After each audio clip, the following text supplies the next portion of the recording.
Welcome back to every NES game. I'm Slider. This time we're looking at Donkey Kong Jr.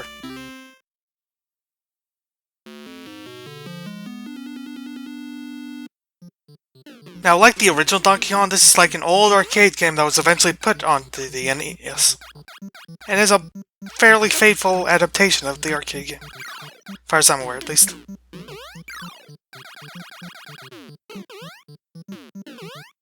So, like, this time, because of what happened in Donkey Kong, Mario captured Donkey Kong. So Mario, in this game, is technically the villain.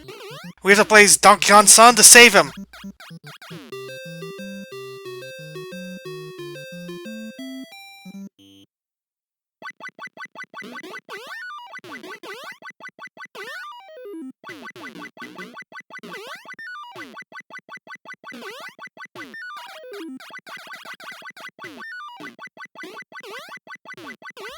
Now, while Mario is a basic platformer, there are like a couple of interesting things added to Donkey Kong Jr.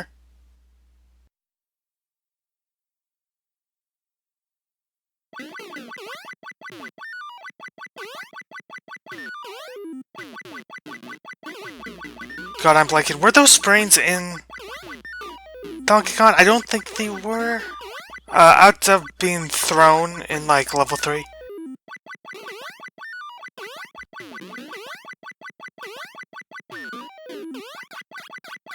But this game is more about climbing, because I guess you're a monkey. Climb these strange gelatin-looking things. And fall to your death because of fall damage.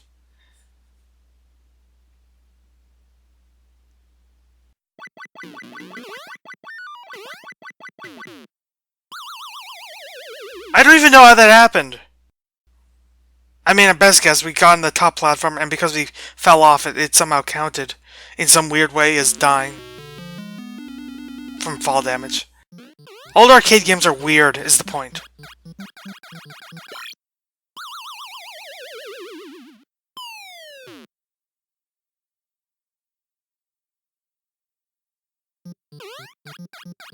So one little thing I forgot to mention, one of the most interesting things about this is how you climb.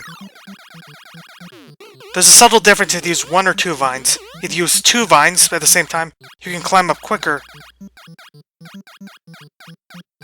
But you go down slower, whereas it's the opposite if you're on 1 vine. It's a specific gameplay mechanic that ended up showing up in any spin-off game or any Mario game that tried to be a throwback in some way to the old Donkey Kong games instead of the Super Mario Bros. Games that came afterwards. And I think also, like, I want to say some of the Donkey Kong games as well, when you act like the later ones, Donkey Kong Country and later, where you could actually play as Donkey Kong. It's this weird recurring gameplay mechanic about how fast you can climb or up or down depending on if you're on 1 or 2 vines. Like, someone's like, we need to remember this for future games. And I kind of understand why it makes climbing all this stuff just a little bit more interesting. It requires a little more thought than it would otherwise.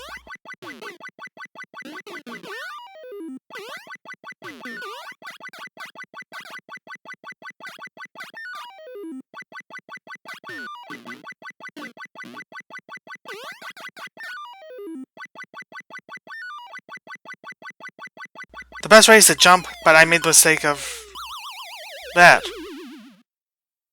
You have to be precise and make sure you jump to the platform, not try to get onto the, like, the vine or whatever, or rope, from,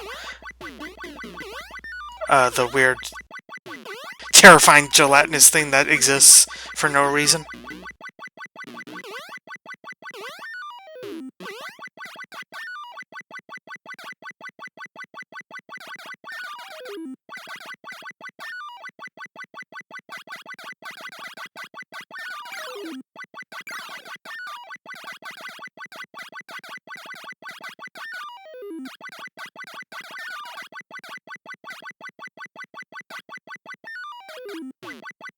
Okay, we finally got up here. Now we just need to avoid the birds and we'll be fine.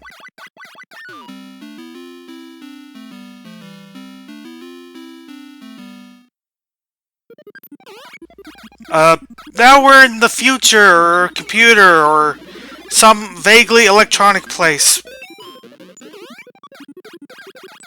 I'm so confused.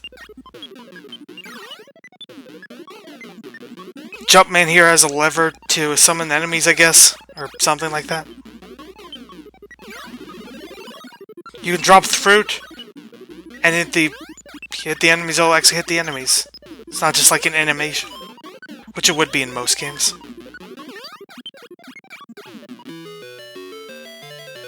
We only have one more level.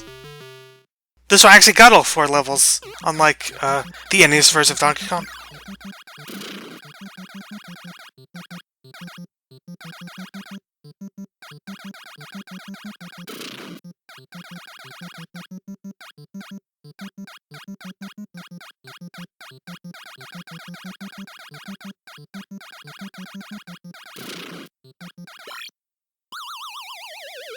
We only had one left. If we got it, we would have won. Said game over. In there, I could have just played again, and I'm sure I could have just gone to the end. But it doesn't matter. I like these to be, like, somewhat, like, honest first impressions, or, in this case, latest impressions. I have definitely played Donkey Kong Jr. before, although I don't entirely remember where.